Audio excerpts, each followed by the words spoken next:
পরিবারের সঙ্গে ঈদ উদযাপন শেষে ঢাকায় ফিরছেন কর্মজীবী মানুষ। রাজধানীতে ফেরা মানুষের খবর জানাতে সায়দাবাদ বাস টার্মিনালে আছেন সহকর্মী সোহাগ বিশ্বাস। সরাসরি যুক্ত হচ্ছি তার সঙ্গে। সোহাগ, ঈদের ছুটি তো প্রায় শেষ, ঢাকায় ফিরতে শুরু করেছেন মানুষ। কতটা স্বস্তিতে তাদের এই ফিরতি যাত্রা হচ্ছে, বিস্তারিত জানাবেন।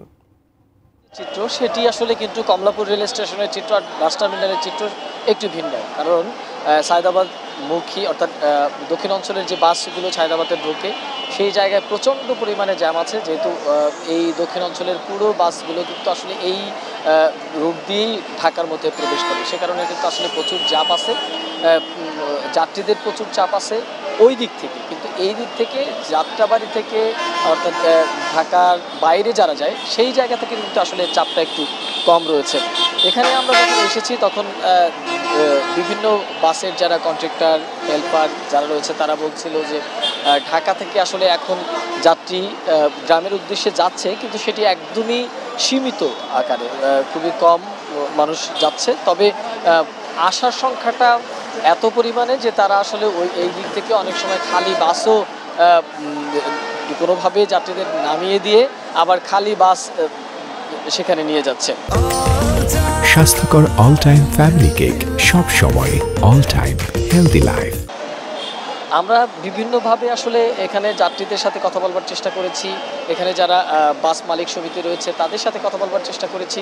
তারা আমাদেরকে যেটা জানিয়েছে যে আসলে বাসের মালিকরা নানাভাবে চেষ্টা করছেন যেন অতিরিক্ত বাস দিয়ে হলেও এই যে ভোগান্তি যাত্রীদের সেটি যেন নিরসন করা যায়।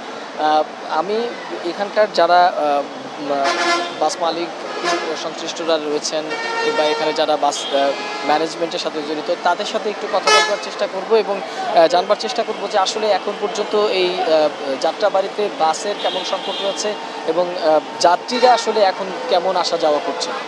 সরি, বুঝতে পারিনি আপনার কথাটা।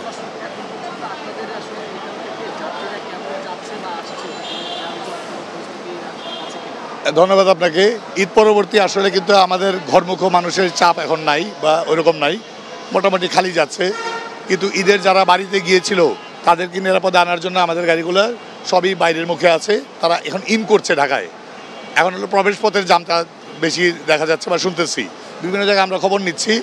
আমরা আমাদের নেতৃবৃন্দ সহ এখানে উপস্থিত আছি সায়দাবাদ টার্মিনালে। সায়দাবাদ টার্মিনালের জন্য কোনো বিশৃঙ্খলা, কেউ অতিরিক্ত ভাড়া এবং অনিয়ম করতে না পারে সেই ব্যাপারে আমরা সজাগ দৃষ্টি রাখতেছি। আপনি শুনছিলেন যে আসলে সায়দাবাদ বাস টার্মিনালে যেন অতিরিক্ত ভাড়া না নেওয়া হয় কিংবা কোনো ধরনের বিশৃঙ্খলা সৃষ্টি না হয়, সে কারণে আসলে তারা এখানে তদারকি করছেন, সেই সাথে আইনশৃঙ্খলা বাহিনীরা তো রয়েছেন।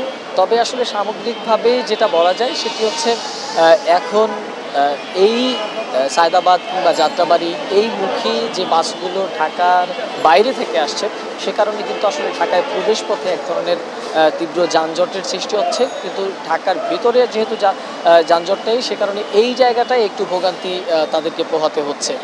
আসলে এই ছিল আমার কাছে থাকা সায়দাবাদের বাস টার্মিনাল থেকে সর্বশেষ পরিস্থিতি।